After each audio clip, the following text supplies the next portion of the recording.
China terang-terangan serang NATO, sebut aliansi pembuat masalah besar jadi pemicu Perang Dunia III.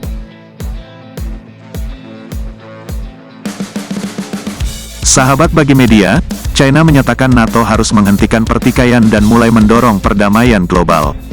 Hal itu diungkapkan utusan China Zhang Jun pada pertemuan Dewan Keamanan PBB yang didedikasikan untuk peringatan 2 tahun konflik Ukraina. Pertarungan antara Moskow dan Kiev, yang meletus menjadi konflik militer terbuka pada tanggal 24 Februari tahun 2022, adalah tragedi yang sebenarnya bisa dihindari, tegas Zhang dalam pidatonya. Rusia memilih mencegah Ukraina bergabung dengan NATO sebagai salah satu tujuan utama operasi militernya. Moskow memperingatkan dalam berbagai kesempatan bahwa mereka memandang kemungkinan keanggotaan Kiev dalam aliansi militer pimpinan AS sebagai ancaman besar terhadap keamanannya. Utusan China menggarisbawahi perlunya menghormati masalah keamanan yang sah dari semua negara yang merupakan anggota PBB. Keamanan regional tidak dapat dijamin dengan memperkuat atau bahkan memperluas blok militer, tambahnya. Ia juga meminta Sekretaris Jenderal NATO Jens Stoltenberg untuk melihat dunia melalui sudut pandang yang objektif, berhenti saling menyerang, dan melakukan hal-hal yang benar-benar kondusif bagi perdamaian dunia.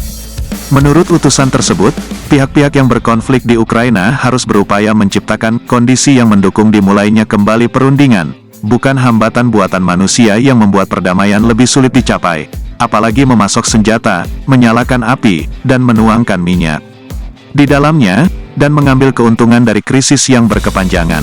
Sahabat bagi media, adapun dalam sebuah wawancara dengan jurnalis Amerika Serikat Tucker Carlson awal bulan ini, Presiden Rusia Vladimir Putin menyatakan bahwa janjinya adalah NATO tidak akan melakukan ekspansi ke arah timur, setelah runtuhnya Uni Soviet pada 1991. Namun, imbuh Putin, Barat menipu Moskow, dengan blok yang dipimpin AS dengan menambahkan anggota baru dari negara-negara Eropa Timur dan bekas Uni Soviet. Pada 1999, Republik Ceko, Hungaria, dan Polandia adalah negara-negara bekas blok Soviet pertama yang bergabung dengan NATO. Gelombang ekspansi yang lebih besar terjadi pada tahun 2004 ketika Bulgaria, Estonia, Latvia, Lituania, Romania, Slovakia dan Slovenia menjadi anggota. Pada pertemuan puncaknya di Bukares tahun 2008, aliansi tersebut mengatakan bahwa Georgia dan Ukraina akan menjadi anggota di masa depan, sehingga memicu protes keras dari Rusia.